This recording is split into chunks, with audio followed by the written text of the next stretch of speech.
오늘 소개해드릴 책은 기분이 태도가 되지 않게입니다. 레몬 심리 지음, 박영란 옮긴 갤리온에서 나온 책입니다. 저자 레몬 심리는 중국의 대표적인 심리상담 플랫폼으로 현재까지 500만 명 이상이 레몬 심리를 통해 상담을 받았다고 합니다.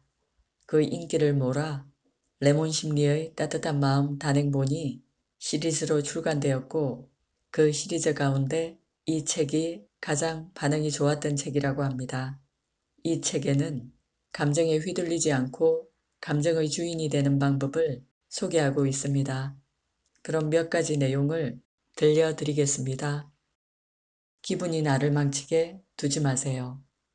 감정에 끌려다니는 노예가 아니라 주인으로 바로 서는 방법을 배워야 당신의 인생이 달라진다. 한 사람의 진면목을 보려면 기분이 안 좋을 때를 살펴야 한다. 기분이 좋은 날은 어려운 일이 별로 없다. 후배의 실수도 너그럽게 이해하고 5살 아들의 질문 폭격에도 온 성의를 다해 대답해 줄 수 있다. 안 하던 선행까지 기꺼이 하게 되는 날이다. 그러나 기분이 안 좋을 때는 어떤가? 모든 게 어렵다. 다른 사람에게 살짝 웃으며 인사하는 것조차 고난도 미션이다. 물론 그 어려운 일을 해내는 사람도 있긴 하다. 하지만 대부분은 자기 안의 감정을 통제하는 데 실패한다. 그만큼 기분을 다루는 일은 쉽지 않다. 내 마음속에서 벌어지는 일들이 결코 만만하지 않기 때문이다. 휘몰아치는 감정을 잠재우는 방법을 어디서 배운 적도 없다. 또한 하루하루가 너무 정신없이 돌아가는 탓에 감정을 돌볼 여유가 없다. 우리는 매일 회사 일로 바쁘거나 집안일에 치이며 살아간다. 그렇게 최선을 다해서 일해도 돌아오는 건 상사의 트집과 불만뿐이다. 집에서도 가족끼리 서로 오해하고 원망하며 상처를 입힌다. 이 책은 기분에 대한 이야기로 포문을 열지만 기분에 영향을 미치는 다양한 감정들에 대해 더 깊이 이야기한다. 결국에 감정에 휘둘리지 않아야 기분을 잘 다룰 수 있기 때문이다.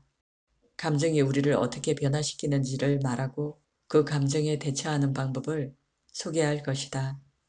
그 방법에는 감정을 통제해야 한다는 이야기도 있고 동시에 감정을 애써 억누르지 않아도 괜찮다는 이야기도 있다. 어떤 상황인지에 따라서 어떤 감정인지에 따라서 그것을 다루는 방법은 달라진다. 감정 관리를 배우는 것은 자신의 필요를 충족시키는 법을 배우는 것이다. 나는 무엇을 기대하고 상대방이 어떻게 해주길 원하는가를 정확하게 인지하는 방법이다.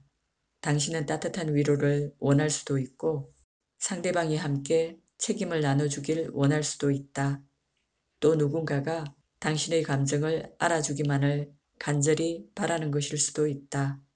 이처럼 정확한 방향성과 올바른 방법을 파악해야 감정으로 인해 힘들어지지 않을 수 있다.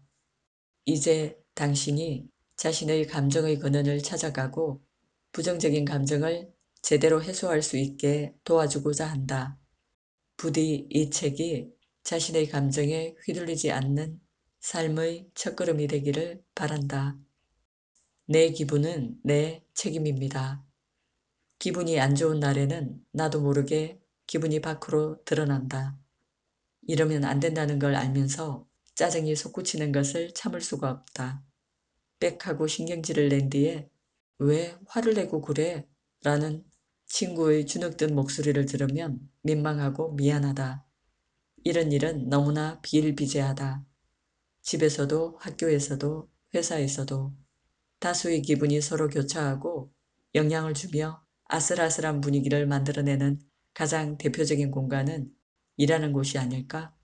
출근을 하면 사회인의 가면을 쓰고 선을 지키려는 노력을 시작하지만 누군가에게는 그 선을 넘는 일이 너무 쉽다.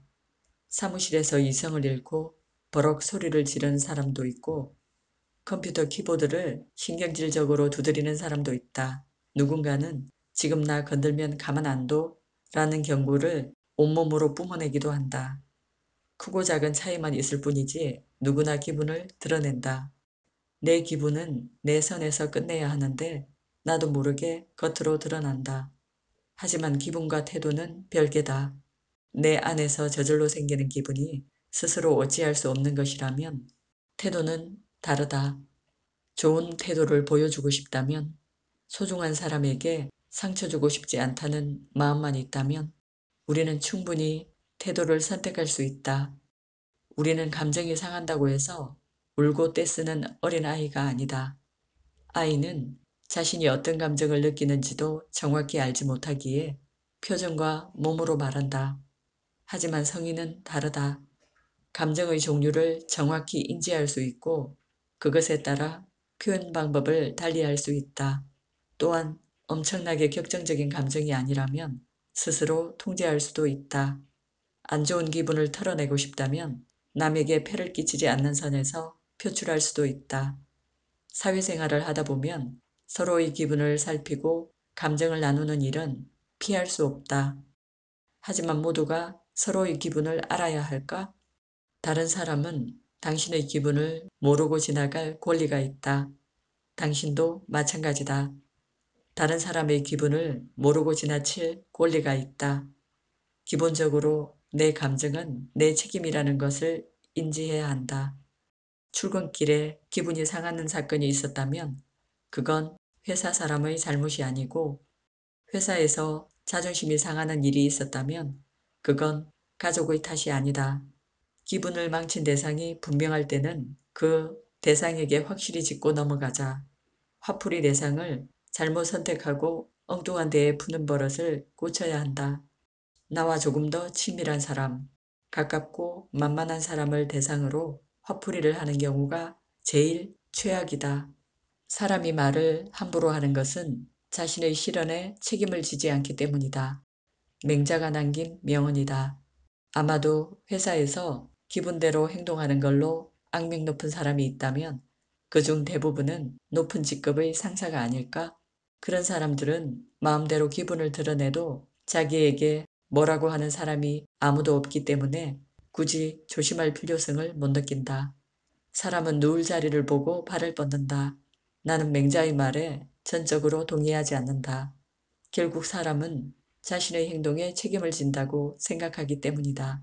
회사 상사에게 기분 안 좋은 거 너무 티내지 마세요라고 대놓고 말하는 사람은 거의 없겠지만 사실 그 사람에 대한 평가는 이미 바닥을 쳤을 것이다.